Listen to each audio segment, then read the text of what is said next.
খুনের মামলার আসামি আরাফ খানকে ফেরানোর বিষয়ে কোনো অগ্রগতি তেমন নেই। উল্টো ফেসবুক লাইভে এসে সে দাবি করেছে তাকে মাসখানেক আটকে রেখে ছেড়ে দেওয়া হয়েছে।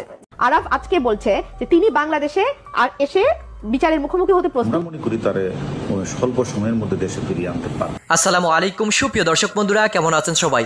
আশা করি সকলেই ভালো আছেন।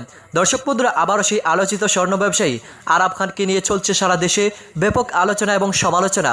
আর তিনি নাকি একজন মার্ডার মামলার পলাতক আসামি। আর সেই সকল বিষয়কে কেন্দ্র করে বাংলাদেশের পক্ষ থেকে ইন্টারপোলের সাহায্য নিয়ে তাকে গ্রেপ্তার করা হয়েছিল, কিন্তু মাত্র 1 মাস 7 দিন সেখানে কারাগারে রাখার পর তাকে মুক্তি দিয়েছে ইন্টারপোল। আসলে কি তার এত পাওয়ার ইন্টারপোলের সাহায্য নিয়েও বাংলাদেশে ফেরত পাঠাতে পারেনি ইন্টারপোল? তো দর্শক বন্ধুরা, অবশেষে সেই সকল বিষয় নিয়ে ব্যাপক সমালোচনা হয়ে যাচ্ছে এবং সেই সাথে সেই সকল বিষয় নিয়ে ডিবি হারুনুর রশিদ অত্যন্ত গুরুত্বপূর্ণ কিছু কথা বলেছেন, কেন তাকে দেশে আনা সম্ভব হয়নি। তো দর্শক বন্ধুরা, এবং সেই সাথে তিনি কি দেশে ফেরত আসবেন, আর সেই সকল বিষয়ে তিনি অত্যন্ত চমৎকার কিছু কথা বলেছেন আরাফ খান।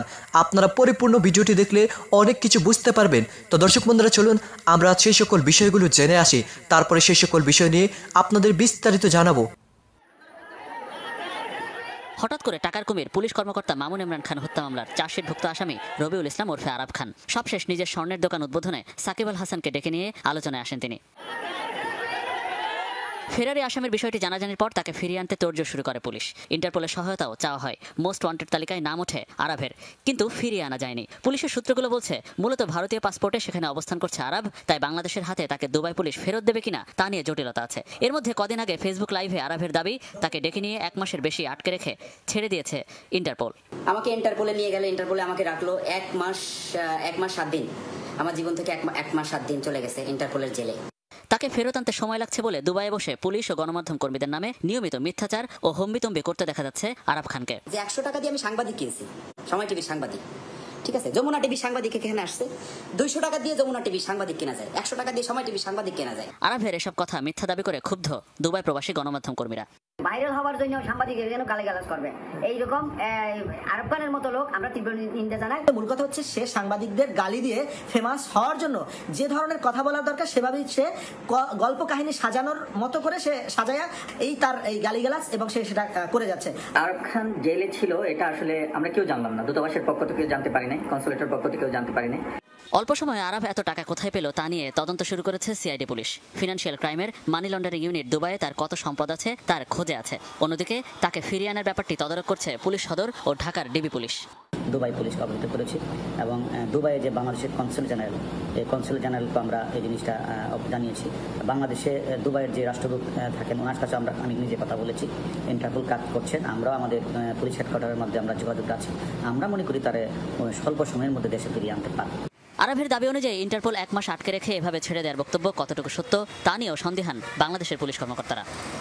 মনিরুল ইসলাম, যমুনা। যেভাবে হোক আমাকে মোটামুটি পর্যায়ে সাইজ করবে। এক, দ্বিতীয় কথা হচ্ছে যে আমার খুব বড় সড়ো করে আমার কাছে মিথ্যা প্রমাণ বানিয়ে, কারণ আমাকে তখন আমি তো জানতাম না যে আমি হুট করে জনগণের সামনে চলে আসবো। আমার প্রমাণ সংগ্রহ করতে তো আমার সময় লাগবে। হ্যাঁ, সময়টা যদি দেয় কিংবা আমাকে এখন ডাকুক, কোনো সমস্যা নেই, আমি এসে জেল খাটবো। শুধু আমাকে একটা লয়ার ধরতে দিবে। যেবার আপনি বলেন যে আপনাকে নিয়ে আসলে কিংবা আপনি যখন সরাসরি আসবেন তখনও তো আপনাকে লয়ার ধরতে দিবে। সরাসরি যখন আমি আসবো তখন তো আপনাদের মাঝে আমাকে নিবে না, জনগণের মাঝে নিবে না। আমি চাই আমাকে এয়ারপোর্ট থেকে সোজা কোর্টে নিয়ে যাক, আমাকে ডিবি অফিসে কোনো সিআইডি অফিসে যাতে না নিক। সিআইডি অফিসে নিলে প্রথম কথা হচ্ছে কি যে আমাকে 2-4টা থাপ্পড় তো দিবে কিনা, আমাকে মারবে কিনা, কিংবা বললো যে আরবকে নিয়ে ও এসেছিল, আরবকে নিয়ে অস্ত্র উদ্ধার করতে গেছি, আমাকে মেরে দিল। অস্ত্র উদ্ধারের সময় আরব ওইখানে আরবের কিছু সভাপতিরা গোলাগুলি করছে, এই গোলাগুলির মাঝখানে আরব মারা গেছে। অস্বাভাবিক কিছুই না, স্বাভাবিক এনকাউন্টার যেটাকে বলে, হতে পারে না? আমি সেক্ষেত্রে আমি বাঁচার তাগিদে আমার জীবনের, আমার জীবনকে আমি ভালোবাসি, আমি আমার জীবন বাঁচানোর জন্য আমি প্রবাসে এসেছি। মহানবী সাল্লাল্লাহু আলাইহি ওয়াসাল্লাম বলেছেন যে জীবন বাঁচানো ফরজ, পলানো ফরজ। যদি জীবন বাঁচানোর জন্য আমি পলাই, আমি পালিয়েছিলাম জীবন বাঁচানোর জন্য। আমি দেখেন, আমি তো বাংলাদেশ থেকে টাকা নিয়ে আসি নাই। 5 বছর আগে তো আমার কিছুই ছিল না, আপনি তো শুনলেন। 5 বছর আগে আমি মোটামুটি ভালো, মানে ছোটখাটো একটা বিজনেস করতাম, রিয়েল এস্টেট বিজনেস। ওটা দিয়ে আমি চলতাম, ফিরতাম, খাইতাম, ভালো ছিলাম, আমার সুখের জীবন ছিল। ক্ষেত্রে তখন আমার কিছু শত্রু ছিল, তো সেই শত্রুগুলোই তিলে তিলে, আপনি যে কোনো কিছু একটা গাছ লাগালে সেই গাছটা কিন্তু বড় হয়, শত্রু বড় হয়েছে, কখনোই সে ছোট থাকে না, বুঝতে পারছেন? গাছটা যখন বড় হয়, বড় হতে হতে আমার যে গাছগুলো এত বড় হয়েছে, কারণ কি এই গাছের গোড়ায় পানি ঢালা হয়েছে। শত্রু, এটা তো গাছ, গাছের গোড়ায় পানি ঢালা হয়েছে, এরা বড় হয়েছে। যদি কেউ পানি না ঢালতো গাছটা মরে যেত, আমার শত্রুও থাকতো না। কিন্তু আমার গাছের গোড়ায় পানি ঢালা হয়েছে, মানুষের যারা আমার শত্রু আছে তারা গাছের গোড়ায় পানি ঢালছে, গাছ বড় হয়েছে, তার মানে আমার শত্রুও বড় হয়েছে। এই জন্য এইভাবে আমারটা ফ্লাশ হয়েছে। দেখেন, তা না হলে 1 2 3 4 5 বুক ফুলে ঘুরতেছে রাস্তার মাঝখানে, বিজনেস করতেছে, হ্যাঁ কত বড় বড় বিজনেস করতেছে। আমি চিনিও না 1 নাম্বার আসামিকে, আমি চিনি না, উপরে আল্লাহ সাক্ষী আমরাও চিনি না 1 নাম্বার আসামিকে, আমরাও চিনি না। যে ঘটনা ঘটছে আমার অফিসে, আমাকে ফোন দিয়ে বলা হয়েছে যে ভাইয়া, দিদার নাম করে আমাকে এক ছোট ভাই আমাকে ফোন করেছে, ভাইয়া আপনার অফিসে একটা মার্ডার হয়েছে। তা আমি আর সেভাবেই আমি ভয় পেয়ে গেছি। আমি চলে গেলাম অফিসের নিচে, ওকে ডাকলাম যে কি হয়েছে, সত্যি কথা বলতো, ভাই এরকম মার্ডার হয়েছে। তা আমি বললাম সত্যি কি মার্ডার হয়েছে, একটু দেখ না লোকটা বেঁচে আছে কিনা। হ্যাঁ, তো যখন আমি বললাম তো বললো না ভাইয়া সে মারা গেছে। আমি বোঝা হয়ে গেছে, যেহেতু একজন পুলিশ মারা গেছে, আপনি থাকলে ভয় পেতেন কিনা? অবশ্যই স্বাভাবিক, পাওয়াটাই স্বাভাবিক, যেহেতু পুলিশ মার্ডার। কারণ তখন হচ্ছে ক্রস ফায়ারের যুগ। আপনি কি মনে করেন আপনাদের ওই যে কি জানো ওসি, যে কক্সবাজারের যে ওসি প্রদীপ ওরে 5 লাখ টাকা দেয় নাই বলে একজনের শুট করে দিছে। তো আমি ভয় পাবো না কেন? ওই সব ওসিরে আমি তো জানতাম বাংলাদেশের কিছু সব ওসি আছে, ওসি প্রদীপের মতন। হ্যাঁ, আমি তো তাদের ভয় পাবো কিনা? আমার জীবনের ভয় নিয়ে আমি পালিয়ে আসছি।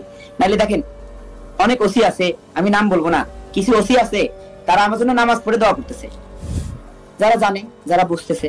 কিছু ভাই ব্রাদার আছে আমাকে যারা ভালোবাসে, তারা আমার জন্য দোয়া করতেছে। আর কিছু প্রদীপের মতন যারা ওসি আছে, আমি চাই না যে প্রদীপের মতন মানুষের হাতে আমি পড়ি, কিংবা ওরা আমাকে নিয়ে যাক এয়ারপোর্ট থেকে জনগণ, কোর্ট, প্রশাসন, আমাকে আর্মি আমাকে সুন্দর করে নিয়ে যাবে। আর্মিতে যদি আমাকে আশ্বাস করে যে আমাকে সুন্দর করে কোর্টে নিয়ে যাবে, আমি আমার লয়ার ধরবো, আমি জেল খাটবো। আমার জেল যদি 6 মাস হয়, 6 বছর হয়, এবং সারা জীবনও হয়, আমি মাথা পেতে নেবো। কারণ আমি অপরাধ করছি, যে অপরাধের সাজা প্রমাণিত হবে কোর্টে, সেই অপরাধের সাজা আমি মাথা পেতে নেবো। ঠিক, সেই অপরাধের সাজা আমাকে কোর্ট দেবে। আমাকে আর্মি থেকে আশ্বস্ত করা হোক, আমাকে পুলিশও আমাকে আশ্বস্ত করুক, ঠিক আছে তোমাকে আমরা জনগণের সামনে যদি পুলিশ আশ্বস্ত করে যে তোমাকে আমরা কোর্টে নিব, তোমাকে আমরা এসে নিব না, মানে আমাদের থানায় নিব না, কিংবা ডিবি অফিসে নিব না, কিংবা সিআইডি অফিসে নিব না, বা গুম করব না, আমি সোজা ওনাদের সাথে কোর্টে চলে যাব। এই বিচার আপনাকে আমি আপনার কাছে আমি দিলাম যে আপনি আমার এই ব্যবস্থাটা করে দিবেন। কি জন্য করে দিবেন? আমি আপনার পুরনো একটা বন্ধু, আপনি এখন জানেন আপনার বন্ধু একটা বিপদে আছে, এই জন্য আপনি আমার পাশে এসে দাঁড়াইতে চাইছেন কিনা বলেন? পুরনো ফ্রেন্ড, 8 থেকে 9 বছর আগে আপনার কাছে আমার সম্পর্ক। আপনি যখন জানছেন আপনার ফ্রেন্ড এই বিপদে আছে, আপনি সরকারের কাছে, মাননীয় প্রধানমন্ত্রীর, আচ্ছা প্রুফটা আমি একটা ভিডিও ছেড়েছি কিনা, প্রুফটা আমি একটা দিয়েছি ছোটখাটো। আমি একটা একদম চোর, মানে ওইটা তো একটা চোর সাংবাদিকের প্রুফ দিয়েছি। আমি সাংবাদিকের টাকা চাওয়ার চুরি করছে, আমি আপনাকে পাঠাচ্ছি একটা জিনিস। এই চোর সাংবাদিক যেটা, যার কথা ও যে আমার কাছে টাকা চেয়েছে, সেটা প্রুফ আমি দিয়েছি। আমি একটা জাতীয় পত্রিকায় ওকে নিয়ে একটা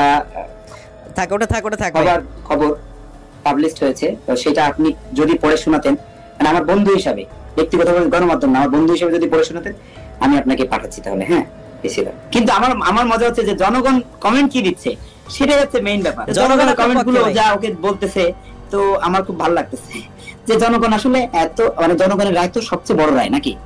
আদালত কখন প্রুভ করতে পারে? যখন সাক্ষীগণ সাক্ষ্য দেয়। সাক্ষ্য কারা দেয়? জনগণে দেয়। তার মানে বিচার কিন্তু কোর্ট করে না, বিচার জনগণে করে। কারণ জনগণের সাক্ষী ছাড়া কিন্তু কোর্ট কখনো আপনাকে দোষী সাব্যস্ত করতে পারবে না। যেহেতু কোর্ট হচ্ছে একটা কাঠের পুতুল, জনগণে আপনার সাক্ষী দিবে, হ্যাঁ, সেই সাক্ষীর উপরে ভিত্তি করে রায় হয়। তো সকল ক্ষমতার উৎস হচ্ছে কি? জনগণ। আমার উনি যাই কিছু ছাড়ুক না কেন, ওইটার নিচে জনগণের রায় আমি দেখি।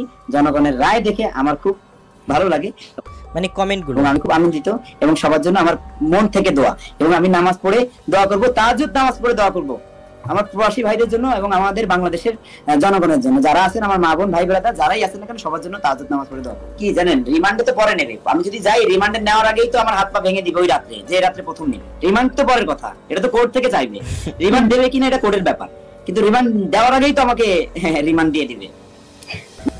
মানে আপনাকে খুঁজতেছে, তাই তো? বাংলাদেশে আমার এক ভাই জিজ্ঞেস বলছেন, যেহেতু আমি আমার ভাইয়ের কথার উত্তর দিচ্ছি, ভাই বাংলাদেশে আমাকে যেতে মানা করছেন, কিন্তু ভাই আমার মনটা পড়ে থাকে বাংলাদেশে আপনাদের কাছে। কারণ আমি শৈশব যাদের নিয়ে কাটিয়েছি, আমার খেলার পার্টি, আমার সহযোগী, আমার চাচা, আমার খালা, আমার মামা, ফুপু, আমার এলাকাবাসী, কিংবা যাদের নিয়ে আমি একটা পরিবেশ গড়ে তুলেছিলাম, সবাইকে নিয়ে আমি থাকতে চাই। আমি বাংলাদেশে যেতে চাই। আমাকে আপনারা যারা আছেন বাংলাদেশের জনগণ, আমাকে একটা ব্যবস্থা করে দিন বাংলাদেশে নেওয়া। আমি বাংলাদেশে যেতে চাই। আমি দিন শেষে রাত্রে যখন ঘুমাতে যাই আমার কান্না আসে, কারণ দেখেন আপনাকে 1000 কোটি টাকা দেওয়া হলো, আপনাকে কবরের ভিতরে রাখা হলো, ওই টাকার কোনো দাম নাই। আমি যদি আমার বাংলা ভাষায় কথা বলতে না পারি মানুষের সাথে, আমি বিদেশে কার সাথে কথা বলবো? আমি বিদেশে আমাকে কেউ চিনে না, জানে না, এখানে কোনো লাইফ, এখানে আমি টাকা কামানোর জন্য আমরা আসতে পারি। ধরেন আমি এখানে 1 মাস পরে গিয়ে আমার 15 দিন বেড়াবো, তখন তো আমার মন খুলে কথা বলবো, ঘুরবো, মাছ মারবো, ধান কাটবো, বন্ধু বান্ধব। তো দর্শক বন্ধুরা, আপনারা হয়তো এই পুরো ভিডিওটি দেখে এবং এই কথাগুলো শুনে অবশ্যই বুঝতে পেরেছেন তাকে ইন্টারপোলের সাহায্য নিয়েও মাত্র 1 মাস 7 দিন জেল খাটানো হয়েছে, অথচ তাকে বাংলাদেশে ফেরত আনতে পারেনি। তো দর্শক বন্ধুরা, এবং তিনি অনেক কথা বলেছেন তিনি স্বেচ্ছায় বাংলাদেশে ফিরে আসবেন, কিন্তু তার সেই যুক্তিগুলো তুলে ধরেছেন। তো দর্শক বন্ধুরা, আসলে আপনারা এই পুরো ভিডিওটি দেখে এবং এই কথাগুলো শুনে আপনাদের কাছে কি মনে হচ্ছে অবশ্যই কমেন্ট করে জানিয়ে দিবেন। এবং দুবাই থেকে আরাব খানকে কি দেশে আনা সম্ভব হবে? তো দর্শক বন্ধুরা, আপনাদের মতামত অবশ্যই কমেন্ট বক্সে জানিয়ে দিবেন। তো দর্শক বন্ধুরা, ভালো থাকুন, সুস্থ থাকুন, আল্লাহ হাফিজ। দেখা হবে পরবর্তী ভিডিওতে। আসসালামু আলাইকুম ওয়া রাহমাতুল্লাহি।